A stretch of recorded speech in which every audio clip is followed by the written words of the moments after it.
사랑하는 성도님들과 함께 나눌 말씀은 다니엘 2장 14절에서 23절까지의 말씀입니다. 핵심적으로 살펴볼 말씀은 17절에서 19절까지의 말씀입니다. 이에 다니엘이 자기 집으로 돌아가서 그 친구 하나냐와 미사엘과 아사랴에게 그 일을 알리고 하늘에 계신 하나님이 이 은밀한 일에 대하여 불쌍히 여기사 다니엘과 친구들이 바벨론의 다른 지혜자들과 함께 죽임을 당하지 않게 하시기를 그들로 하여금 구하게 하니라. 이에 이 은밀한 것이 밤의 환상으로 다니엘에게 나타나 보임에 다니엘이 하늘에 계신 하나님을 찬송하니라. 오늘 말씀을 통해서 우리가 생각해 봐야 할 주제는 하나님을 의지하는 자에게 어떤 일이 일어나는가입니다. 오늘 본문에서 우리는 하나님을 의지하는 자와 사람을 의지하는 자의 차이를 보게 됩니다. 하나님께서는 느부갓네살에게 꿈을 통하여서 하나님의 뜻을 계시하셨음에도 불구하고 그 꿈의 의미를 알지 못하였을 뿐 아니라 꿈의 내용까지 기억하지 못했습니다. 또한 느부갓네살은 꿈을 기억조차 하지 못하는 것 때문에 염려하고 근심하여 심한 불안감을 느끼고 잠도 자지 못합니다. 오늘은 이러한 하나님을 모르는 느부갓네살의 모습과 하나님을 알고 신앙하는 다니엘의 모습이 얼마나 큰 차이가 있는지를 함께 살펴보기를 원합니다. 하나님을 의지하는 자에게 어떤 일이 일어납니까? 하나님을 의지하는 자는 반드시 하나님의 도우심을 받습니다. 꿈을 꾸었어도 그 내용조차 기억하지 못했던 느부갓네살은 그 꿈을 아무런 의미가 없는 일상적인 꿈으로 여기지 않았습니다. 꿈을 기억하지는 못하지만 그 꿈에는 무엇인가 중요한 의미가 담겨져 있을 것이다 라고 생각했기 때문에 그 꿈을 그냥 무시할 수가 없었습니다. 그러나 꿈을 기억하지 못하는 것 때문에 심히 불안했습니다. 그래서 느부갓네살이 어떻게 합니까? 나라에서 가장 지혜로운 자들이라고 불리는 사람들을 의지하는 것을 볼 수 있습니다. 본문 2장 2절의 말씀에 보면 왕이 그 꿈을 자기에게 고하게 하려고 명하여 박수와 술객과 점장이와 갈대아 술사를 부르매 그들이 들어와서 왕의 앞에 선지라. 왕은 그 꿈의 내용을 알기 위해 가장 지혜로운 자들인 박수와 술객과 점장이와 술사들을 불러 모았습니다. 그래서 그들에게 자기가 꾼 꿈의 내용이 무엇인지 말하고 그 꿈의 의미가 무엇인지를 말하라고 명령합니다. 그러나 아무리 세상에서 지혜롭고 많은 지식을 가지고 있다고 하더라도 남이 꾼 꿈의 내용을 어떻게 알겠습니까? 자기가 꾼 꿈도 아니고 다른 사람이 꾼 꿈의 내용을 어떻게 알 수 있겠습니까? 이것은 도저히 불가능한 것입니다. 그럼에도 불구하고 느부갓네살은 박수와 술객들과 점쟁이와 술사들을 의지하여서 이 꿈을 알기를 원했습니다. 그것은 느부갓네살이 의지할 것은 이 사람들 뿐이었기 때문입니다. 하나님을 모르는 자가 행할 수 있는 최선은 사람을 의지하는 것입니다. 자기 힘으로 자기 지혜로 할 수 없는 것이라면 다른 사람을 의지하는 것이 하나님을 모르는 사람이 할 수 있는 최선입니다. 그래서 느부갓네살은 그 꿈의 내용과 의미를 알아서 말하지 않는 자는 죽일 것이며 그 집안도 멸망시키겠다고 가진 협박까지 합니다.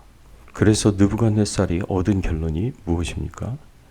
세상에 가장 뛰어난 지식과 지혜를 가진 사람을 의지하였던 결론이 무엇입니까? 우리는 이것을 갈대아의 술사들이 한 말에서 찾을 수가 있습니다. 오늘 본문 11절의 말씀에 보면 왕의 물으신 것은 어려운 일이라 육체와 함께 살지 아니하는 신들 외에는 왕 앞에 그것을 보일 자가 없나이다 한지라. 사람이라면 아무도 그 꿈을 알 수 없다는 것이 세상의 지혜로운 자들의 결론이요 느부갓네살이 인정하지 않으면 안 되는 결론이었습니다. 사람을 의지하여 느부갓네살이 얻은 결론은 실패였습니다. 그러나 하나님을 의지하는 자는 다릅니다. 다니엘은 세상의 지혜자들보다 10배나 뛰어난 지식과 지혜를 가지고 있지만 자신의 지혜와 지식을 의지하지 않습니다. 또한 느부갓네살과 같이 다른 사람들을 의지하지도 않습니다. 결국 느부갓네살의 명령 때문에 다른 지혜자들과 같이 죽을 위기에 처하여 있었던 다니엘과 그 세 친구들이 어떻게 행동합니까?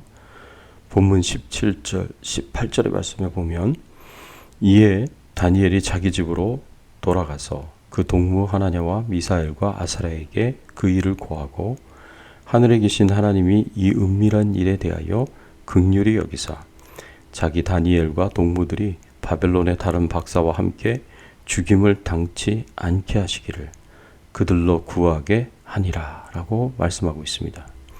다니엘은 이 문제 앞에서 고민할 것도 없이 주저할 것도 없이 곧장 세 친구와 함께 하나님을 의지하여 하나님의 도우심을 간구하는 것을 우리는 볼 수가 있습니다. 이들은 그 꿈의 내용을 사람이라면 아무도 알 수 없다는 것을 인정하고 하나님께 나아가서 하나님께서 그 꿈의 내용과 의미를 알려주시기를 위해 간절히 기도합니다. 그리했을 때 어떻게 됩니까? 오늘 본문 19절의 말씀에 보니까 이에 은밀한 것이 밤의 이상으로 다니엘에게 나타나 보이매 다니엘이 하늘에 계신 하나님을 찬송하니라. 하나님께서 하나님을 의지하여 간구하는 하나님의 백성들의 기도를 들으사 응답을 해 주십니다.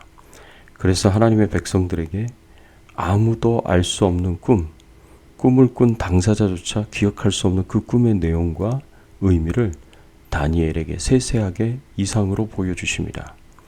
세상에 가장 뛰어난 지식과 지혜를 가진 지혜자들이 자신들은 도저히 알 수 없다고 결론을 내린 불가능한 것이 가능하게 된 것입니다. 이것이 하나님을 모르는 자와 하나님을 알고 신앙하는 자의 차이입니다. 하나님을 모르는 자는 어떤 문제든지 자신의 힘과 지혜를 의지하고 그래서 안 되면 다른 사람의 도움을 의지합니다. 그래도 안 되면 결국 이 문제를 포기할 수밖에 없는 것입니다. 그러나 반면에 하나님을 믿고 신뢰하는 자는 어떠한 문제든지 자신을 의지하기보다 다른 사람을 의지하기보다 하나님을 의지합니다. 자기 힘으로도 안 되고 다른 사람의 힘으로도 안 되는 불가능하게 보이고 포기할 수밖에 없는 것일지라도 하나님께서는 능히 하시기 때문입니다.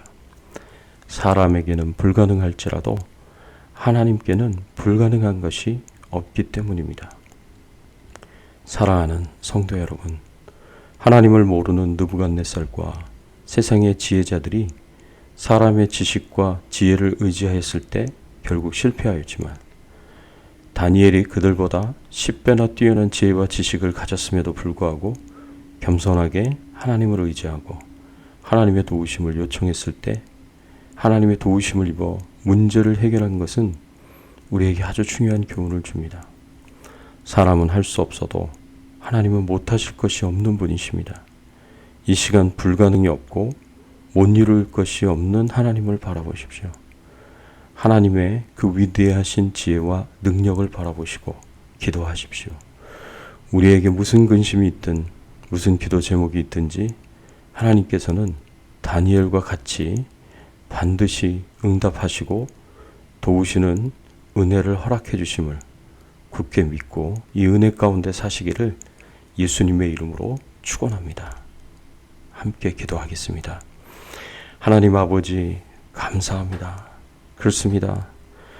하나님을 믿고 신뢰하는 자는 사람을 의지하는 자들이 아니라 하나님을 의지하는 자들이고 하나님을 믿고 신뢰하고 의지하여 하나님께 나아가 기도했을 때 반드시 하나님께서 응답을 주시고 도움을 주신다는 것을 알게 하여 주시고 깨닫게 하여 주시니 감사를 드립니다.